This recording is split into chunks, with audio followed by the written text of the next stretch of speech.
Serial She-Hulk episode 2 sudah dirilis dan mengisahkan kehidupan Jennifer Walters dalam menjadi superhero yang baru. Apakah dengan statusnya sebagai She-Hulk memudahkan semua pekerjaannya atau malah sebaliknya? Selamat datang di channel Marvel Indo dan berikut adalah penjelasan alur lengkap dari serial She-Hulk episode 2 yang berjudul Hukum Manusia Super, mengisahkan Jennifer yang harus mewakili kasus Emil Blonsky dalam upaya bebas bersyaratnya.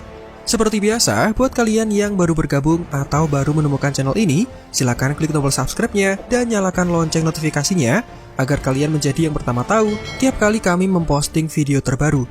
Jika sudah, berikut adalah video selengkapnya.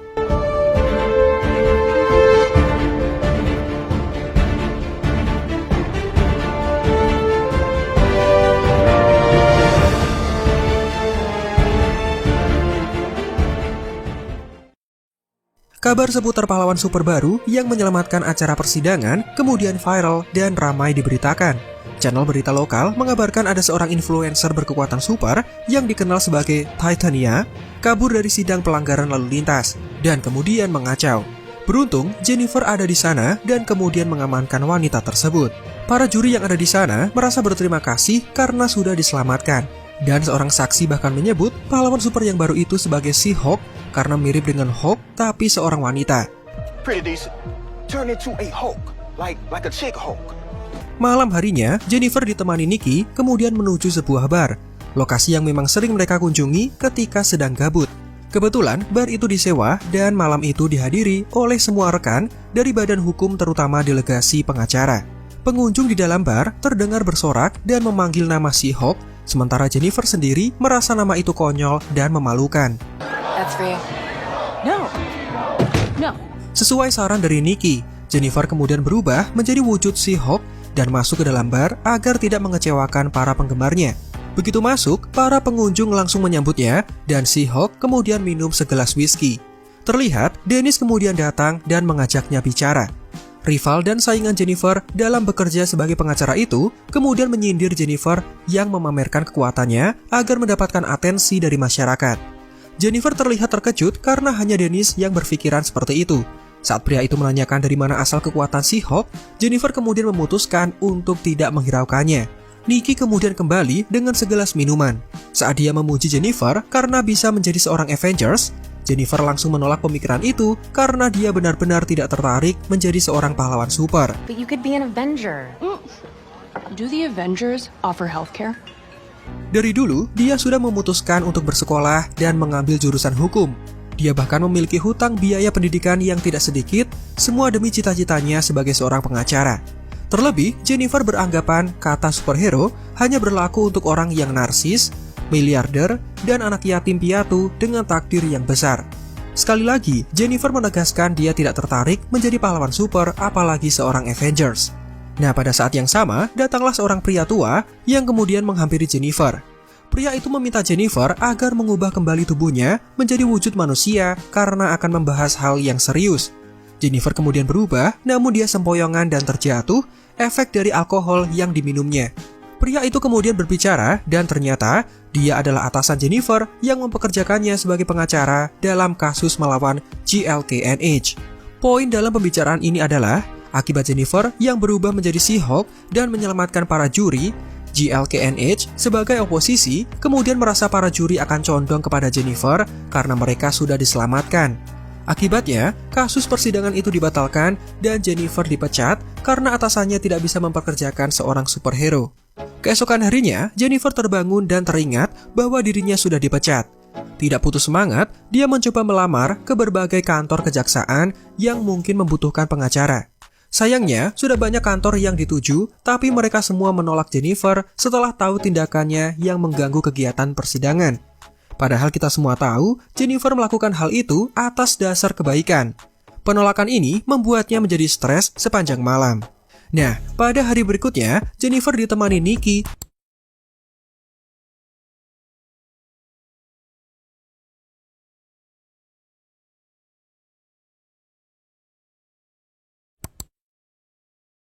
terlihat mencari-cari lowongan pekerjaan dengan bantuan internet. Belum sempat menemukan tempat yang cocok, Jennifer mendapatkan pesan dari ibunya. Jennifer diminta untuk pulang dan mengikuti acara makan malam bersama keluarganya. Hal ini membuat Jennifer semakin bingung karena dia baru saja dipecat dan mungkin orang tuanya akan kecewa. Semula, Jennifer akan mengajak Nikki, namun karena ada kencan, sahabatnya itu tidak bisa menemani Jennifer dalam acara makan malam. Malam harinya, Jennifer pulang menuju rumahnya sembari membawa kue pie. Ayah ibunya kemudian memeluknya dan mereka sudah mengabarkan kepada kerabat yang hadir di sana agar tidak membahas perihal Jennifer yang baru saja dipecat. Namun di luar dugaan, setelah Jennifer sampai di meja makan, sepupunya yang bernama Chad malah membahas seputar pemecatan yang baru saja dialaminya. Chad. Lebih parahnya lagi, Chad pamer kepada semua orang bahwa dirinya baru saja mendapatkan pekerjaan sebagai seorang manajer di suatu kantor. Sungguh hal yang bertolak belakang dengan kondisi Jennifer, dan ini dilakukan karena Chad memang saudara yang laknat. Dan acara makan malam itu rupanya sedikit mengganggu bagi Jennifer. Ibunya membahas Jennifer yang menjadi pahlawan super, sementara ayahnya menanyakan perihal nasib dari panah milik Hawkeye yang dia gunakan saat bertarung. Apakah panah itu kembali diambil satu persatu atau dibiarkan tergeletak di jalanan?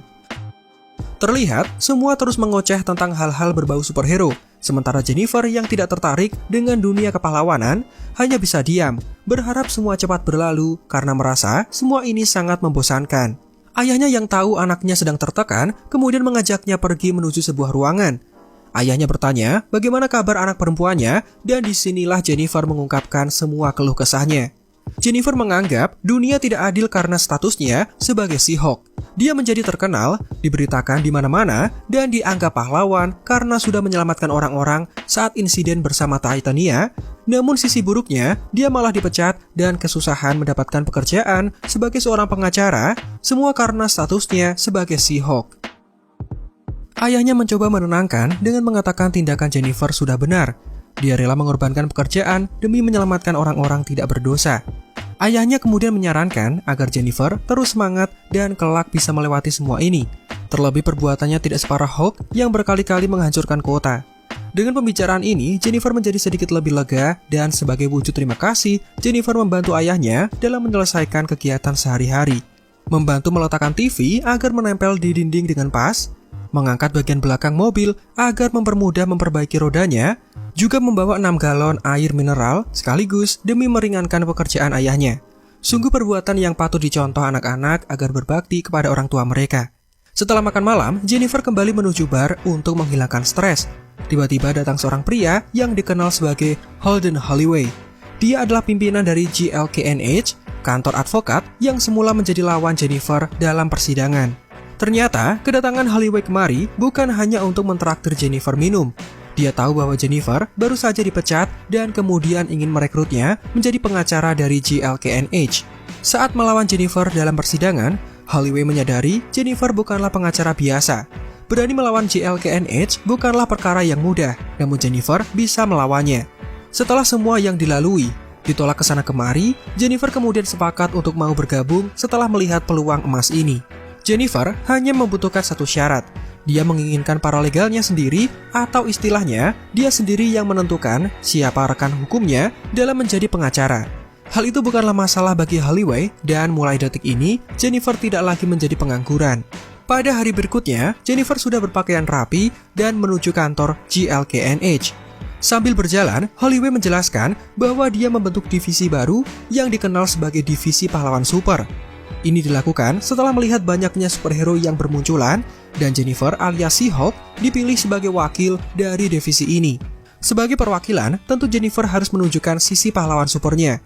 Dia kemudian diminta untuk menjadi She-Hulk tiap kali memasuki kantor ini dan juga ruang sidang. Dengan penampilan ini, Jennifer tentu menjadi pusat perhatian.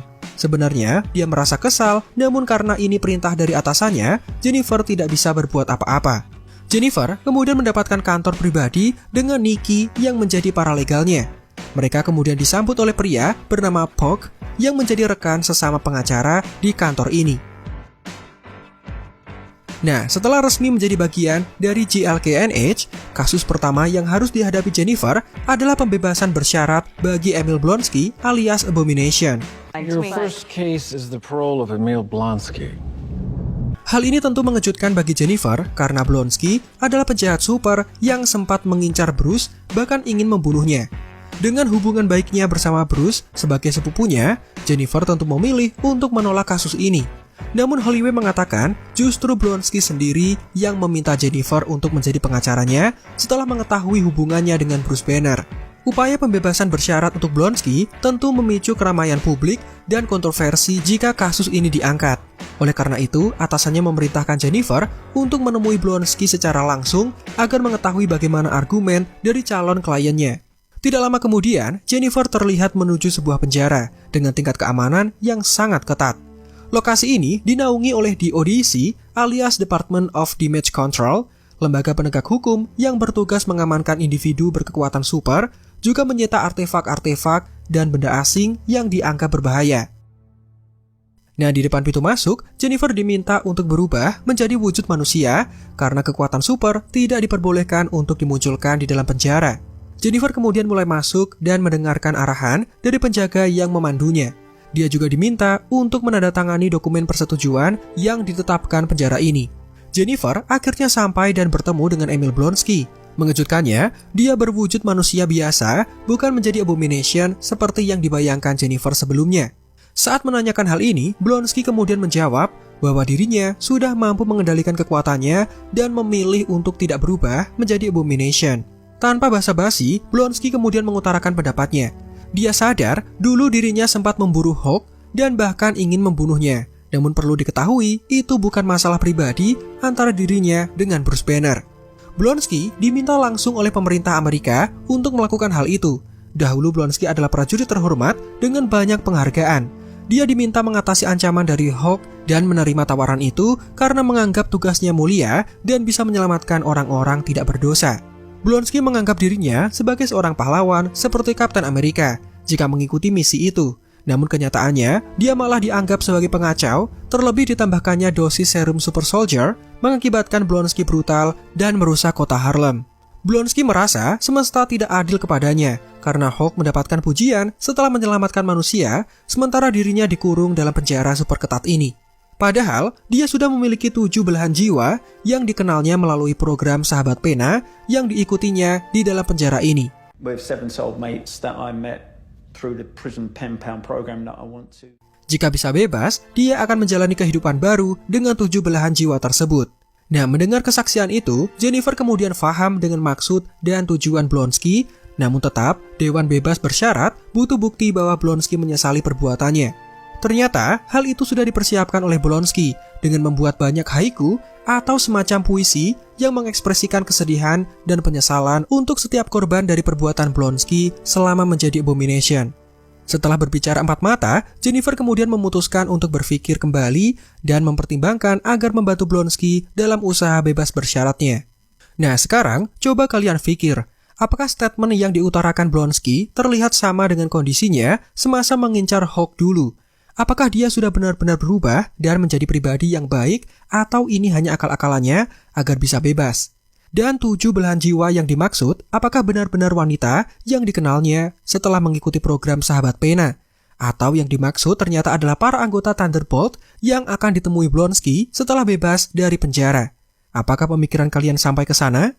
Kami ingin tahu jawabannya, jadi silakan tulis pendapatnya di kolom komentar. Nah, setelah kembali ke rumah, Jennifer langsung mengabari Bruce bahwa dia sudah mendapatkan pekerjaannya kembali. Namun ada kabar buruk yang kurang menyenangkan. Dia harus menjadi pengacara untuk sosok Emil Blonsky, sosok abomination yang dulu sempat mengancam nyawanya.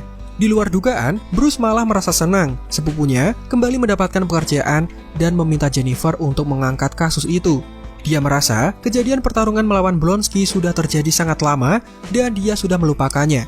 Terlebih, Blonsky sudah mengirimkan pesan berupa haiku kepada Bruce beberapa waktu yang lalu. Jadi, Bruce memutuskan agar Jennifer mau mengangkat kasus itu dan tidak perlu mengkhawatirkan perasaannya. Lebih mengejutkannya lagi, ternyata saat ini Bruce sedang dalam perjalanan di dalam pesawat Soccer yang sempat menghadangnya beberapa waktu yang lalu. Sinyal telepon kemudian hilang bersamaan dengan melesatnya pesawat tersebut. Nah, jika kalian sadar, kami memiliki teori bahwa adegan tersebut bisa saja mengarah ke dalam film World War Hawk. Jadi jika di dalam komik, Hawk dibuang oleh para Illuminati dan menuju Sakaar. Di sana, dia mendapatkan seorang istri dan memiliki seorang anak. Karena suatu insiden, Istri Hulk kemudian tewas setelah serangan dari salah satu member Illuminati. Hal itu membuat Hulk marah dan kembali menuju bumi untuk membuat perhitungan dan mengancam akan menghancurkan bumi jika para Illuminati tidak segera menemuinya. Sementara jika di MCU, kisahnya sedikit berubah. Bruce yang kembali menuju ke Sakaar setelah mendapatkan pesan dari seseorang, mungkin saja di masa lalu dia sempat menjalin hubungan dengan wanita Sakaarian saat masih menjadi Hulk yang ganas. Dan sekarang dia diminta untuk kembali karena anaknya yang bernama Scar sudah lahir. Plot ini jika dilanjutkan bisa saja mengarah pada film World War Hulk yang rumornya sedang dipersiapkan oleh Marvel Studios. Namun kita masih harus menunggu dan melanjutkan serialnya agar mengetahui bagaimana nasib dari Hulk yang pergi dengan pesawat luar angkasa.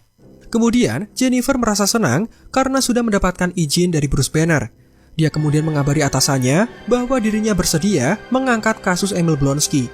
Dia bahkan sudah memiliki strategi agar bisa menang 100% dalam persidangan nanti. Namun, atasannya menyarankan Jennifer untuk menyaksikan kabar di televisi saat itu juga. Begitu TV-nya dinyalakan, terlihat Abomination yang dikabarkan kabur dari penjara dengan video amatir yang memperlihatkan sosoknya yang sedang bertarung dalam sebuah ring khusus. Kejadian ini membuat Jennifer kesal karena klien yang hendak diselamatkannya malah berbuat onar. Dan itulah alur lengkap serial She-Hulk episode 2. Berapa nilai kalian untuk episode kali ini? Dan bagi kalian yang menemukan teori, silakan tulis di kolom komentar agar kita semua bisa berdiskusi di sana. Demikian video kita kali ini, silakan like jika menurut kalian videonya menghibur dan informatif. Subscribe juga bagi yang belum. Marvel Indo out, sampai jumpa di video lainnya. Silhouettes of you are like a taunt. Never really know just what you want. With you I don't ever feel calm. I can feel the sweat inside my palm. Play with me like cats and a string. You don't understand the pain it brings.